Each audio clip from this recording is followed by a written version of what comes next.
One is proximate analysis and another one is Van West method. And we also finished best by method. Now today we are going to discuss about expressing energy value, feeding trial, evaluation of protein quality, and some other evaluation methods.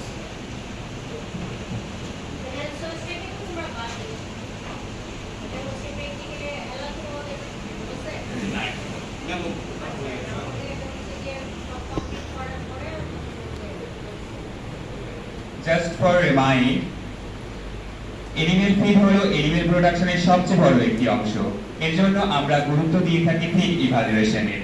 আমাদের স্টাডির মূল উদ্দেশ্য হলো feed evaluation করে একটি এনিমেলের requirement fulfil করা এবং সেই সাথে সেই এনিমেল থেকে ম্যাক্সিমাম প্রোডাকশন এবং ম্যাক্সিমাম প্রফিট পাওয়া। এই উদ্দেশ্যকে সামনে রেখে আমরা ফিড ইভালুয়েশন করে থাকি। This time we will knowing about energy expressing value in TDN. TDN is a repeatedly asked topic in Viva. So within a short time I will be describing entire TDN shortly. Okay. First of all, we are knowing about TDN formula. Just for remind, TDN formula, TDN, total digestible nutrient, is equal DCP, digestible crude protein, plus DCF, digestible crude fiber, plus DNFE, digestible nitrogen free extract, plus DEE, digestible ether extract into 2.25, all overall divided, feed consumed into 100%. This formula is multiplied into 2.25% into DEE, ether extract. Ether extract is a approximate value of ether, so is a multiplied 2.25. Why multiplied 2.25? Because 1 gram fat provide us 9 kilocalorie energy and protein or carbohydrate provide 4 kilocalorie energy. So ether extract or fat provide 2.25 times more energy than carbohydrate or protein. So multiply 2.25. আমরা বুঝতে পারছি তাই না? যদি এই ডায়াগ্রামেটিক্যালি representation ভালো করে বোঝাতে চাই, আমরা any type of feed sample নিয়ে থাকি, ফরেজ ফডার অর গ্রেইন, এটাকে অ্যাজ ফিড বলা হয়। কেন এটাকে অ্যাজ ফিড বলা হয়? অ্যাজ ফিড হচ্ছে যে ফিড যেটা মেইনটেনেন্সের জন্য এনিমেলকে খাওয়ানো হয়, অর্থাৎ অ্যাজ ফিডের ভিতর ড্রাই ম্যাটার এবং ওয়াটার দুইটাই থাকে। এখন অ্যাজ ফিড থেকে যখন আমরা অ্যাশ ফিড, এই ফরেজ ফডার বা আমরা যেটা ফার্স্টে দিচ্ছি ফিড অর ফরেজ, এটাকে বলা হয় অ্যাশ ফিড, অর্থাৎ water containing dry matter. When water is removed, then remaining portion moisture free dry matter or moisture free substances called dry matter. And তখন আমরা পাচ্ছি dry matter. এখানে ওয়াটারকে রিমুভ করার সময় ওয়াটার সলিউবল ভিটামিন গুলো কিন্তু এখান থেকে বের হয়ে যায়। এর ভিতর ভিটামিন বি এর 8টি সাবটাইপ এবং ভিটামিন সি ইনক্লুডেড। এরপর আমরা ড্রাই ম্যাটারকে দুইটা পোরশনে ভাগ করছি, একটা অর্গানিক পোরশন এন্ড একটা ইনঅর্গানিক পোরশন। অর্গানিক পোরশনে energy yielding proximate value include and inorganic পোরশনে অ্যাশ অর্থাৎ মিনারেল ইনক্লুড রয়েছে। আমরা এখান থেকে যদি দেখতে পাই crude protein, first of all crude protein. What is crude protein? Crude protein is a approximate value of protein and it's a crude because it contains non-protein nitrogen. কিন্তু আমরা দেখতে পাচ্ছি ক্রুড প্রোটিনের একটা ফর্মুলা দেওয়া আছে নাইট্রোজেন ইনটু 6.25। আমরা এর আগে প্রক্সিমেট অ্যানালাইসিসে বলেছিলাম ক্রুড প্রোটিন ডিটারমিনেশন করা হয় জেলদাল মেথডে। জেলদাল মেথডে সাধারণত ডিটারমিনেশন করা হয় নাইট্রোজেন কন্টেন্ট, কিন্তু এখানে আমরা বলছি ক্রুড প্রোটিন নাইট্রোজেন কন্টেন্ট যেহেতু ডিটারমিনেশন করা হয়, এজন্য নাইট্রোজেনের সাথে 6.25 গুণ করে আমরা টোটাল ক্রুড প্রোটিন ডিটারমিনেশন করছি। আর আমরা টিডিএন সিস্টেমে ডাইজেস্টেবল ক্রুড প্রোটিন বলেছি। ডাইজেস্টেবল ক্রুড প্রোটিন যেই প্রোটিন অ্যানিমাল বডিতে অ্যাবসর্ব হয় অর রিকোয়ার্ড লাগে। এরপর ether extract. Ether extract is a approximate value of fat and it's extracted by uses diethyl ether.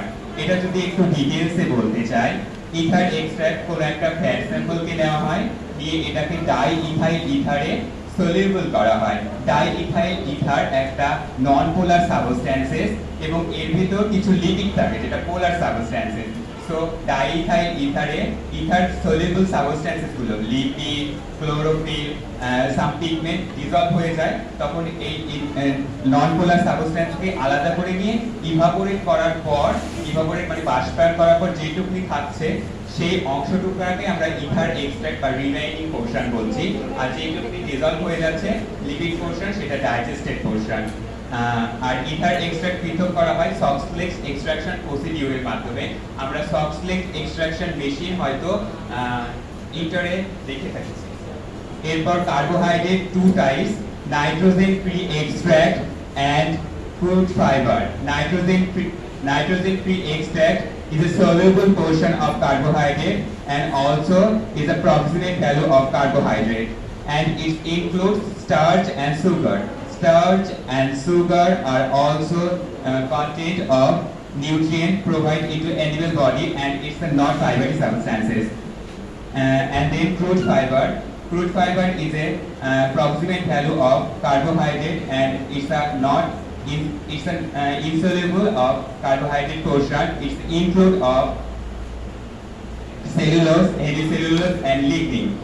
আচ্ছা, যদি আমরা ক্রুড ফাইবারকে একটু ভালো করে বোঝাতে চাই, একটা ফিড কন্টেন্ট, এটার একটা প্রাইমারি, যদি আমি করি এটা একটা ফিড কন্টেন্ট, এটার উপর একটা প্রাইমারি লেয়ার আমি এটা দিয়ে দিচ্ছি, এরপর আরেকটা প্রাইমারি লেয়ার যখন দেব, এই primary layer and secondary layer, এটার ভিতর থাকছে হচ্ছে সেলুলোজ এন্ড লিগনিন, আর সেকেন্ডারি লেয়ারে সেলুলোজ, লিগনিন এন্ড হেমিসেলুলোজ তিনটেই থাকছে। এর ভিত্তিতে বলা যায় crude fibre is equal to ADF and NDF, acid detergent fibre and neutral detergent fibre. এটা আমাদের প্র্যাকটিক্যাল ক্লাসে স্যার আলোচনা করবে। And inorganic portion is included of minerals and acid soluble mineral and acid insoluble mineral, and its acid soluble mineral included different type of mineral, nitrogen, phosphorus, calcium, magnesium also, and acid insoluble mineral is silica মানে বালি, যেটা শোষিত হয় না শরীরে। The next slides will be discussed by other group members.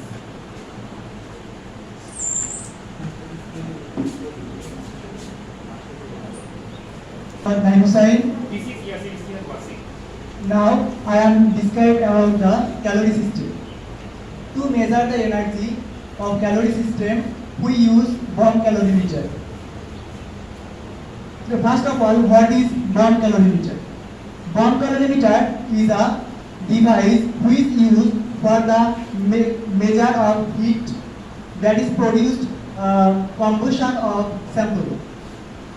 First of all, আমরা যখন calorie system bomb calorimeter use করব, তখন আমরা স্যাম্পল বমের ভিতর স্থাপন করব, এবং এই বমের ভিতর স্থাপন করার ফলে আমরা এখানে অক্সিজেন এবং ইলেকট্রিক সাপ্লাই দিব। এরপর আমরা বমের চারপাশে আমরা ডিস্টিল অর্ডার নিব। ডিস্টিল অর্ডার নেওয়ার পর আমরা যখন আমাদের কম্বিশন রিঅ্যাকশনটা স্টার্ট হবে, তখন বম আমাদের হিট রিলিজ করবে।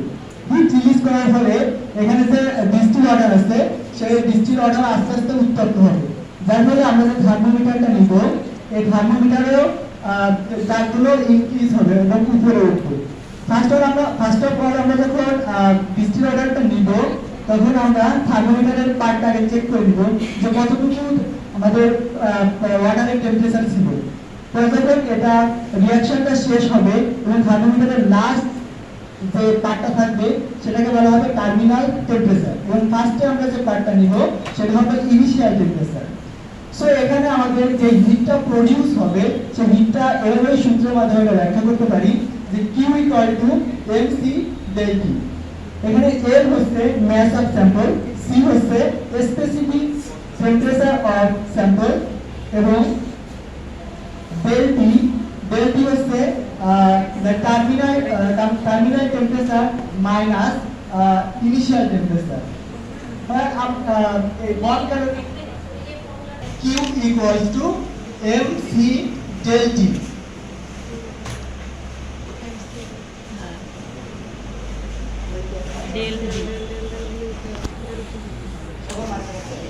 আমরা নিব C হচ্ছে যে স্যাম্পলটা নিব তার স্পেসিফিক টেম্পারেচার স্যাম্পল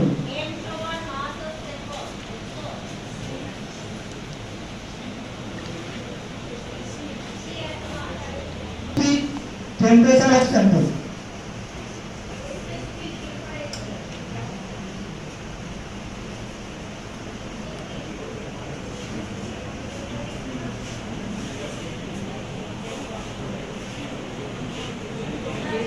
এবং এটার ডিফারেন্স হচ্ছে terminal temperature minus initial temperature T1 is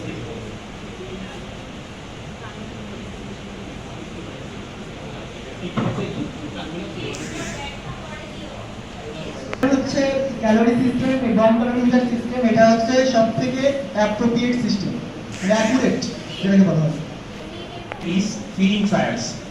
Feeding trial experiments are performed to investigate the comparative effect on growth of different diets. তার মানে এখানে অ্যানিমেলকে বিভিন্ন ডায়েট দেওয়ার পর দেখা হয় যে বিভিন্ন ডায়েট থেকে কি পরিমাণ গ্রোথ হচ্ছে। The following step apply in the feeding trials. First, select the food. Then calculate and measure the feeding volume. Feed the animal. Feed. Measure remaining food each day, if any. মানে কোনো feed যদি বেঁচে যায় তাহলে সেটা measure করতে হবে। Then feed reported for 1 week or 10 days. Then feed collect all feces 24 hours for this study. Submit to measurement and conclusion digestibility. Digestibility provide result and then animal feeding health standard. Now we describe about the evaluation of protein quality. Firstly, for non-ruminant, protein efficiency ratio equal to weight gain of animal divided by protein consumed. That means একটা animal কতটুকু protein সে intact করছে এবং কতটুকু সে protein তার দেহের যে পরিমাণ দরকার সেটুকু সে ডেভেলপ করতে পারছে, অর্থাৎ প্রোটিন কতটুকু কনজিউম করছে এবং কতটুকু সে তার ওয়েট গেইন করছে সেটা হচ্ছে প্রোটিন ইফিসিয়েন্সি রেশিও। তারপর efficiency ratio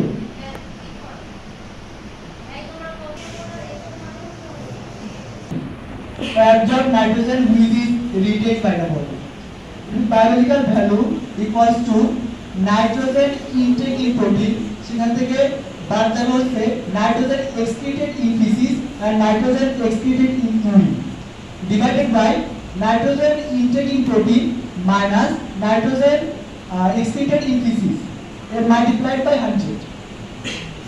But thirdly, need protein and utilization. That means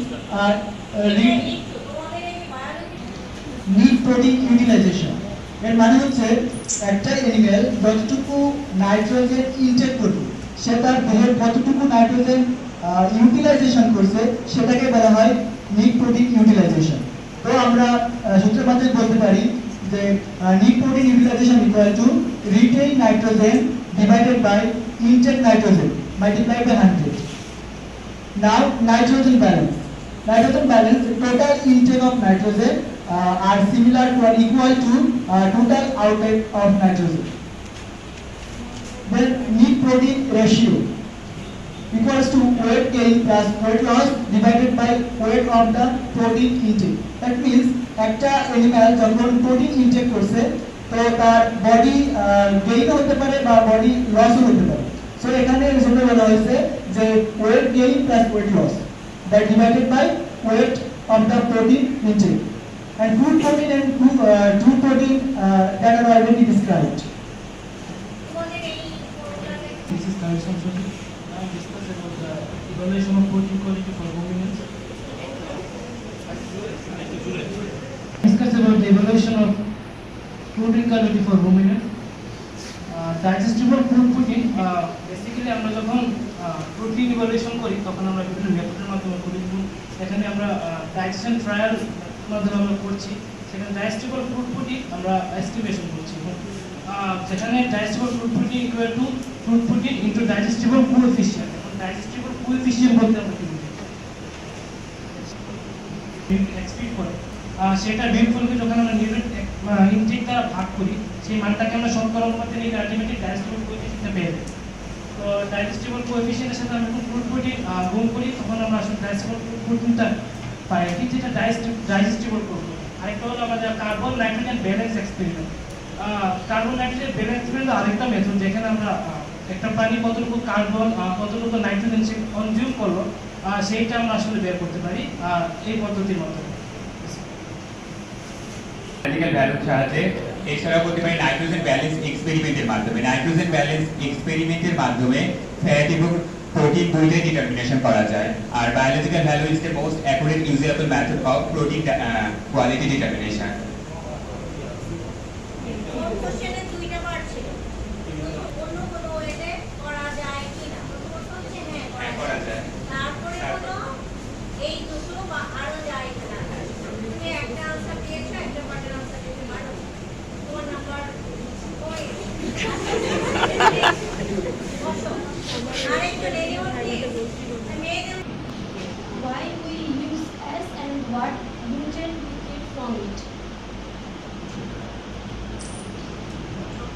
Basically uses as means all our basically uses as means wanted any type of feed contain water and it's a required for maintenance and it's a nutrient present all type of nutrient.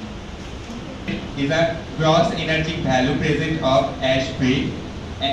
As feed contain water and nutrient means dry matter and dry matter contain all type of protein. আমি এই মুহূর্তে ফিডে কোন ফিডে বেশি থাকে এবং এটার ফাংশনটা কি? অ্যাশটা মানে কোন ফিডে বেশি থাকে এবং অ্যাশটা কেন থাকে এবং এটা কেন দেওয়া হয়, কেন ইউজ করা হয়? এটা কোশ্চেন ছিল।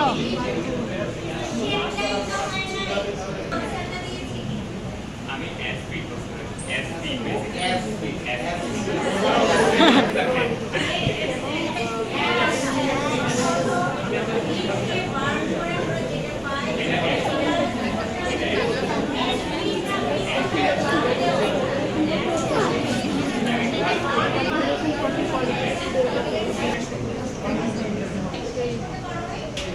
What can we learn from here? Learn about different type of feed evaluation system. Learn about feed and its actual association, actual action. Learn about different nutrient basis feed evaluation. Define feed stuff evaluation and objective of feed stuff evaluation. Write down the different method of feed evaluation and which method is the best for feed evaluation.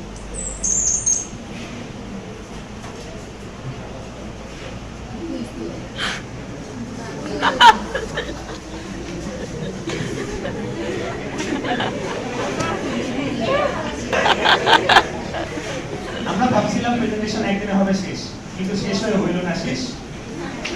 হয়ে গেছে, 2 দিনেও শেষ হয়নি। তোমরা চেষ্টা করেছো দাও। Group থেকে বলার আগে তোমাদের জন্য হচ্ছে